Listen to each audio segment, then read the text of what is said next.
A lot of this male loneliness epidemic is the fact that guys don't want to take accountability in actions. So many guys in my last video were putting themselves down and telling themselves they would never have a social life. I just want to say, take it from someone like me. I spent most of my high school working part-time jobs, always playing video games with no one close to talk to. And when I first entered college, I decided that I don't want my life to be like that. I had so much social anxiety and I was always scared to talk to new people. Doing those things was not easy, but it was so much better than feeling sorry for myself in my room. But what ends up happening is that a lot of young men don't overcome this and they turn to red pill content. It gives them an excuse to not change and it genuinely turns them into terrible people. I am not saying everybody who's lonely has an extreme mindset like that, but a lot of people would rather complain than just put in the effort. I don't know who made up this male loneliness epidemic thing, but I want to fucking punch them in the throat. Listen up, young men of the world. There is no such thing as the male loneliness epidemic. It has just been fabricated to make money off of you. I'm going to tell you something straight, man. As somebody who used to post Nice Guys Finish Last memes on my own personal Facebook story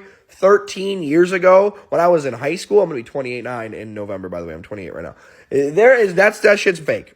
It's not true. It's fabricated and it's not real. People are either attracted to you or they're not. And if people aren't attracted to you, that's okay. Because why the hell would you ever want to be with somebody who doesn't find you attractive? And two, if you would just stop calling, that was a bad sentence. If you were to stop calling women females, you would probably have a much larger success rate than what you currently do. People who call women females, objectively, 99% of the time are saying it in a derogatory fashion. And you know who else says that?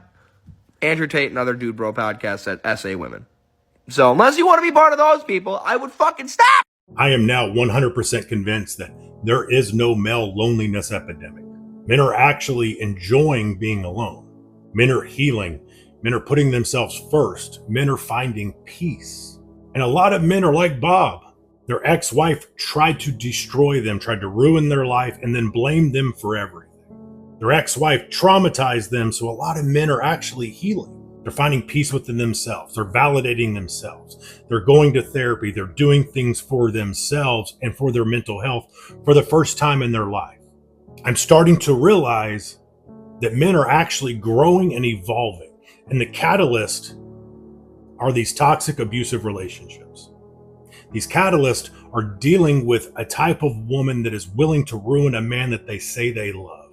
Men are finally finding peace. Men are finally finding themselves and purpose. But it's a double-edged sword, because I believe we weren't put on this earth to be alone. We were put on this earth to actually be with someone, to find love. But unfortunately, we live in a world where true love either doesn't exist or it's extremely hard to find.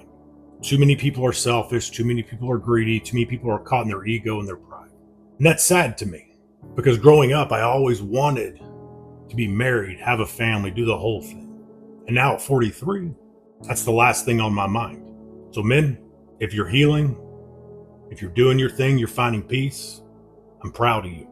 Keep doing it. I hear a lot these days about men's loneliness epidemic, how we feel very isolated, how we don't feel supported. And a lot of the conversation immediately goes to the way men are treated by women.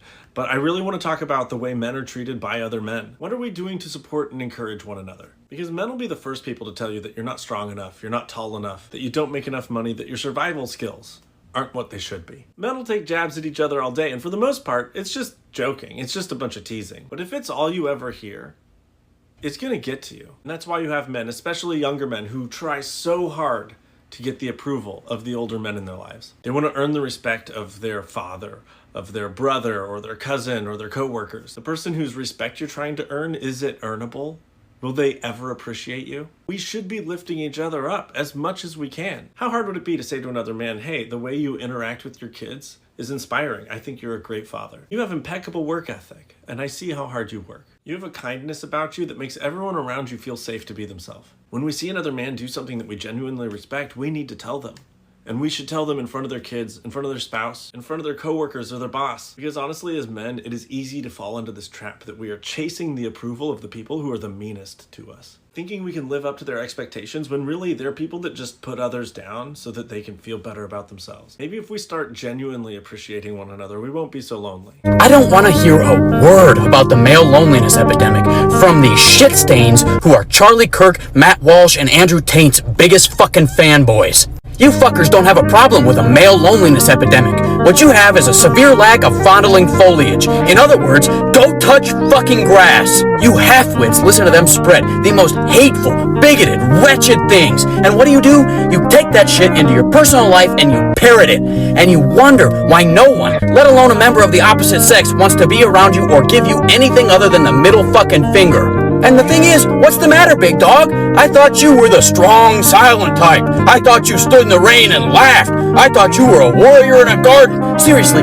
pick your bullshit masculinity phrase and these dipshits have fucking parroted it, and they want to include themselves in what is a very real problem. It's unfucking real. Young men have not been this sexless in generations. Like, people are not dating as much anymore. People are not loving. People are especially self-selecting away from partnerships with men, and men are choosing to stay solo dolo because they think dating is too hard and expectations have risen too much. So this is absolutely true. If you are a teenage boy who ever uses the word huz or females, she's not gonna choose you, bro, pandering, you're cooked. And I need you to uncook yourself. I need you to marinate. Put gas off the stove. Understand that you will not find fulfilling relationships based on the current paradigms that you have, the current jokes you're making about girls and women. We need more emotionally intelligent, emotionally skilled, sophisticated men and boys. And we're all on this journey together. I'm here to help. A lot of other people here doing this work, trying to unlearn some of the things that were drilled into our minds about manhood, about masculinity. But if you do not adapt, right? Shmandrew Schmate, he's not going to save you. Trump's not going to save you. Jordan Peterson, not going to save you. Ben Shapiro, Tucker Carlson, whoever. They're the Liver King. No one trying to force this return to traditional gender ideals rhetoric down your throat, who's making those memes, making those jokes. They're trying to make money off of you.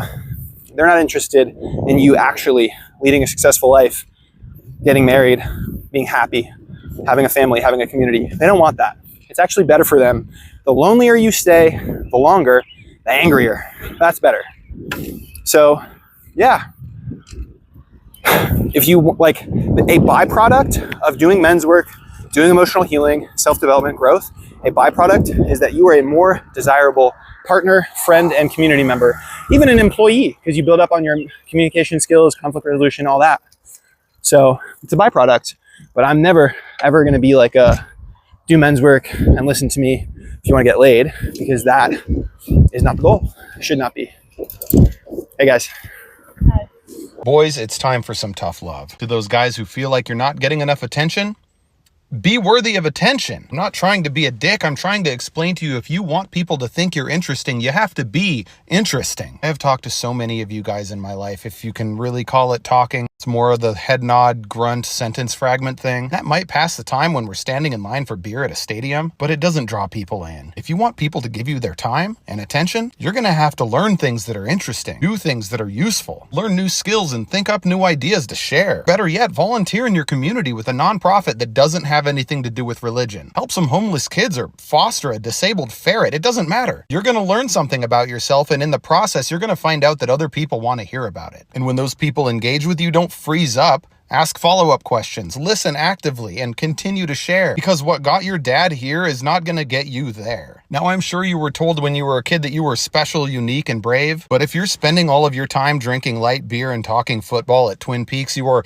neither special, unique, or brave, because there are literally millions of other men exactly like you. And going hard in the opposite direction also doesn't count. Getting jacked, eating clean, and using words like growth and discipline over and over, those things also don't make you interesting. Those are personal investments in your physical self. Because honestly, the only thing worse than a sad bro who peaked in high school is a narcissist bro whose brain glitches the second he's not talking about himself. And don't be mad at people for being angry with you right now, because you voted for people who are actively trying to destroy the lives of all of those other people who are doing the hard work of actually volunteering and learning and doing new things to be interesting. So when you get mad at those people, it just looks like jealousy, insecurity, and resentment, which in the end does nothing to help you be more interesting than a curb and an abandoned parking lot. This is my first video. I don't even know if I'll do another one or not, but I keep seeing this stuff about the male loneliness epidemic. Yeah, that's me. I'm 46, been married twice. Both women cheated on me, then left me.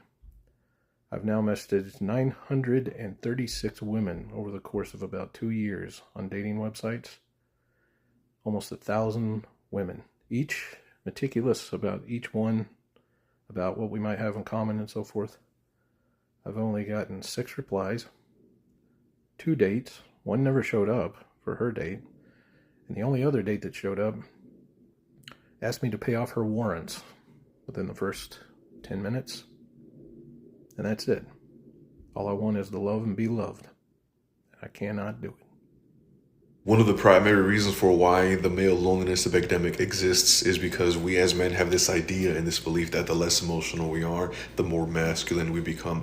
But all that does is it creates a numbness within us, and the less emotional you are, the more emptier you're going to be, not more masculine. Some men walk around with titanium hearts as if it were a flex. Some men walk around and wear their inability to connect with others as a badge of honor. And it's always the same story. Repress your emotions, suppress your emotions, and then detach. And then men wonder why there is a male loneliness epidemic and why love seems like it's something out of sight. Ironically, a lot of men will call this being rational, being logical, being strong, being stoic. But let's cut right through it all. Is it really strength if you can't even sit in your own emotions without feeling threatened? And the irony of it all is it starts extremely young. We're told as boys to toughen up, man up, stop crying, stop being so damn sensitive, leave that to the girls. We quickly learn as men that vulnerability invites ridicule. So we get older and we grow as men and we start to literally adapt the idea that if we show more, it makes us look weaker. So instead of expressing, we automatically shut down. A lot of us build a fortress of numbness to where it becomes our second nature, and we cut off emotions sometimes before even fully registering them. Think about it. In society, a man who does not allow his emotions to cloud his judgment, admired and respected and revered by everyone. A man who can walk away from his love like it's just another day, envied by people. But this kind of emotional detachment doesn't make you stronger or more masculine. It just makes you emptier, because you're going to struggle with literally everything, not just love. A man who can't process grief turns it into anger. A man who can't handle disappointment drowns it in distractions. And a man who can't express himself shuts down immediately. And the people who care about this man, they're outside of the walls knocking on those doors that never open. And ironically, the thing that we believe makes us more masculine keeps us isolated. The world does not need more emotionally unavailable men. It needs men who know how to sit with their emotions without letting them explode or erode them.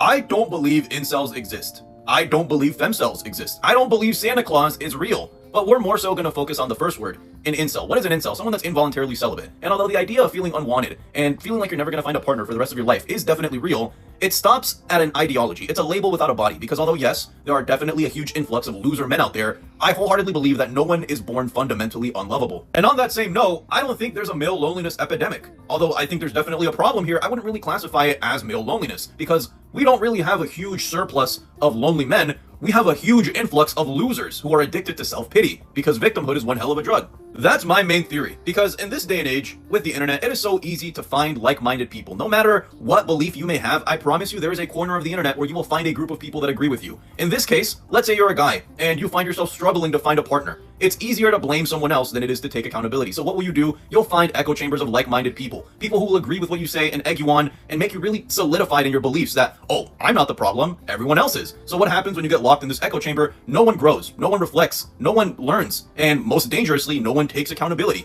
Loneliness is a condition, but being a loser is a choice. Here's a prime example of that. You know the guy who had 2 million swipes on Tinder but only had a single date? Do you see what his profile looked like and what he was wearing? You really think someone is gonna want to go on a date with a dude who's proudly repping "sit your ass on my face" as a hoodie? Or his profile is like, yeah, I'm only looking to fish. Anything else, you can go fuck yourself. At some point, we have to begin to realize that if we want to expand our outreach and broaden our horizons, we might have to change ourselves just a teensy tiny bit. I'll end the video off with this. Loneliness is supposed to hurt. And when you feel sad and alone, that is an evolutionary response. That is your body, your primordial instinct telling you that something is wrong and it needs to change. That is life nudging you to grow, connect, reflect, meet new people. And I don't think the epidemic was ever about loneliness specifically, but more so how men respond to it. And I think that's all I have to say. the way I hate this male loneliness epidemic discussion cannot possibly be overstated, because y'all have taken the very real and necessary conversations about men's mental health, depression, self-imposed societal standards that are unobtainable and unrealistic, and used it as a smokescreen for your underlying message, which is women owe it to me to sleep with me and tolerate my intolerable behaviors. Like, I am a man in my 30s who is a father and a partner who also suffers from depression, and y'all have cheapened every single discussion regarding men's mental health by association. Can't stand this shit. So y'all love talking about the male loneliness epidemic and how lonely men are, and y'all do this in a way of trying to shame men and talk down about men, yet we try to say all the time that a lot of women are lonely, crying themselves to sleep at night, and y'all will say, nah, single women are the happiest demographic of women in the world. And lately I've been looking at some stuff, and I've been seeing a lot of content come across my page, so I'm going to share some with y'all. I'm so sick of people saying, just like, love yourself more, and then you'll find your person. 3 a.m. There used to be a time when I didn't love myself, but I do love myself now.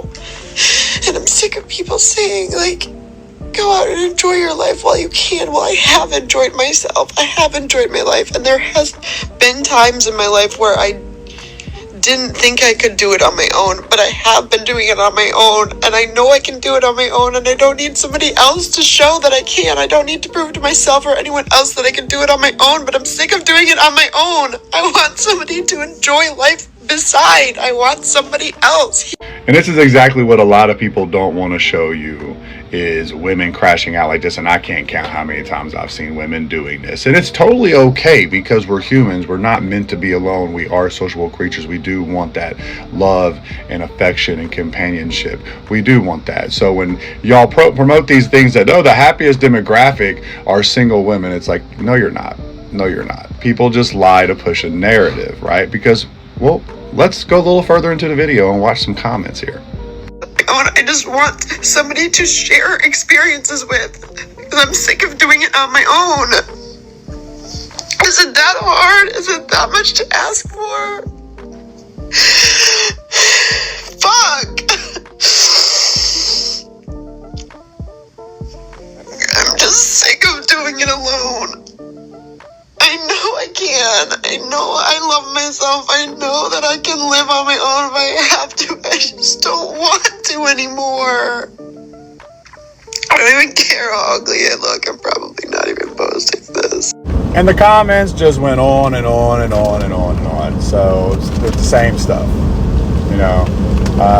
This isn't a thing to try to aid in this quote-unquote online gender war and whatnot. It's to be realistic. Because this is the side of stuff, even though they want to promote you being single and alone and happy, and they want to make you think that that's like the way that people really are, it's not. It's not. I trust me, and I know people who act like they're the happiest person. They want everyone to believe that they're out there killing it and they're happy and they're alone. And yeah, I've got to talk to them personally alone, and they're not. But it's a front that they have to maintain. So stop listening to bitter people who want to push a narrative. Couple videos popped up today about the male loneliness epidemic, and it just makes me laugh every time I hear that phrase, because it is entirely self-inflicted, right? It is. There's a lot of dudes out there that are in relationships. There's also a lot of dudes out there that are having recreational intercourse, but I get it. It happens to all of us. We all go through a dry spell, right? We all get lonely when we're single. But I want to address some of the things that I've been hearing from the perspective as a man, right? Because I almost feel like I have a responsibility to talk about it. Let's say you're in college. You ask yourself, what's the best way to meet people? Well, I'll go out.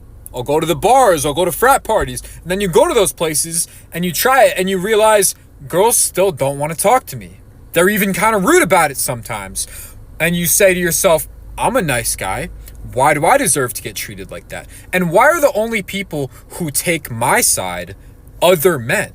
And what you fail to consider is she has her guard up because she's been dealing with creepy dudes all night and probably her entire life. She doesn't know if you're gonna freak out and punch her in the face or follow her home if she rejects you. And why would she? She doesn't know you.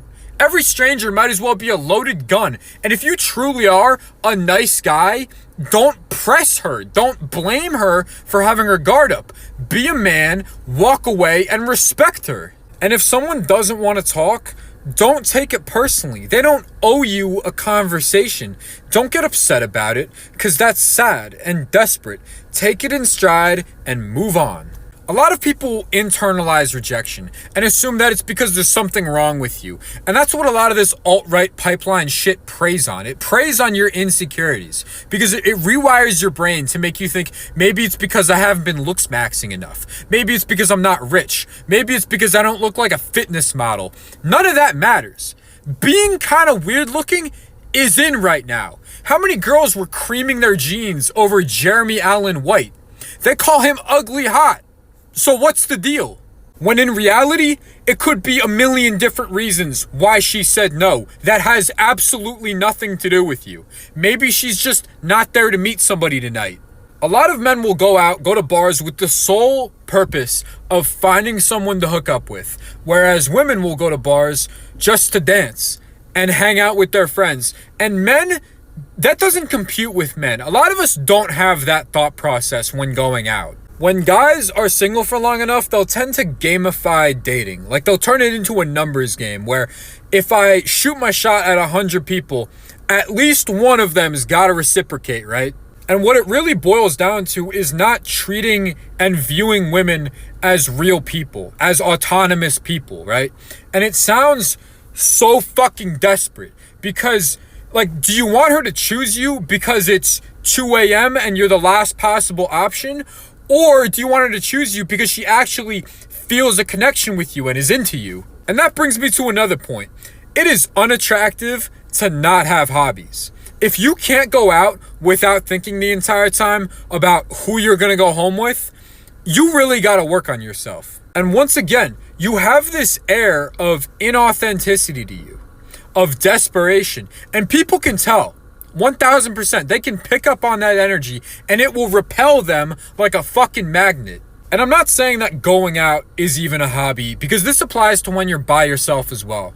And I'm also not talking about things that you can commodify because that's a side hustle, not a hobby. A hobby is something that you're intrinsically motivated to do. You're not doing it for money. You're not doing it to attract people. You're doing it because you enjoy it. I feel like you can immediately tell when meeting a new person if they just don't have anything going on, no interests, no hobbies, nothing they're passionate about, because they just can't hold a conversation. And why would I want to be around somebody like that? You're boring. You probably just go home and scroll on TikTok all night till you fall asleep. At the bare minimum, it shows that you're independent and dedicated, and the fact that you can enjoy spending time by yourself doing something that you're interested in, and it makes you more interesting by extension. I don't know, I just feel like a lot of these dudes are kind of underdeveloped as people, and COVID probably played a role, social media definitely plays a role, but you can't not work on yourself at all, not put in any work behind the scenes,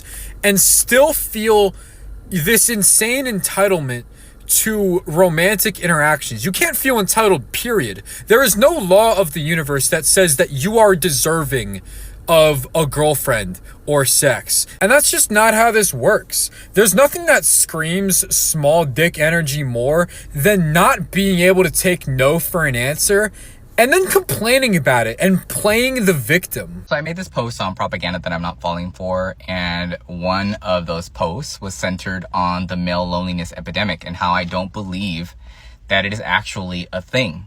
And I even threw in the disclaimer, right? And the reality that is that men's mental health in our society is actually neglected. There are lots of men that actually are struggling mentally. What I don't agree with, because a lot of the male loneliness epidemic conversations are tied to blame outside of the individual experience, meaning that society is against men or that women are to blame. A lot of the men that are talking about this so-called epidemic are blaming women, whether it be their mothers, their sisters, their partners, their friends, for their woes. And it is rare to see a conversation about how men are actually perpetuating this whole or so-called male loneliness epidemic, because it is oftentimes men that make other men feel less than for expressing their emotions, or will use derogatory terms or phrases like that's gay when a guy's just trying to go ahead and express himself emotionally or talk about his mental health. You have men who are talking to other men saying that they shouldn't seek therapy because they can go ahead and get therapy at the gym. When yes, that may be a way to go ahead and work through your emotions and release energy, but it is not a replacement for actual talk therapy, for example, in which you can go ahead and learn verbiage and language to express your emotions, to work through your core issues, through your core trauma, which is not just tied to women, it is tied to all genders. We all have freaking things that we're dealing with. And when it comes to the loneliness, right? There's also a conversation about men, and really anyone of any gender, but men in particular needing to take accountability. When someone is calling you out or calling you in, there's an opportunity to have a conversation about the accountability that needs to be taken. And it doesn't necessarily mean that, oh, all men are bad. No, it just means that for a long time, right, men have had privilege in many different spaces. Whether or not someone is okay with the word privilege, but the reality is the truth. That is the truth, right? When it comes to wage gap, when it comes to safety, when it comes to how people are even viewed and received, there is privilege about being a man. There just is. And it's important to note that because sometimes when people are being called out or called in this sense of like, hey, this is the reality, there's this automatic offense from guys that are like, oh, you're being too sensitive, you're being too that. It's like, no, just recognize what it is and work through your issues like everyone else should. Not just men. Everyone should be working through their issues and take accountability for their actions. But this is tied to men and the opportunity for men to also take accountability, to do introspection, to do healing, because we all need it. All of us. So that's what I gotta say. If you want more of this type of content, make sure you follow for more. I'd rather stay inside and play video games. I tried to date online, but women think I'm lame. I work a 9 to 5, but not enough to save. They told me I should cry, but no one sees my motherfucking pain.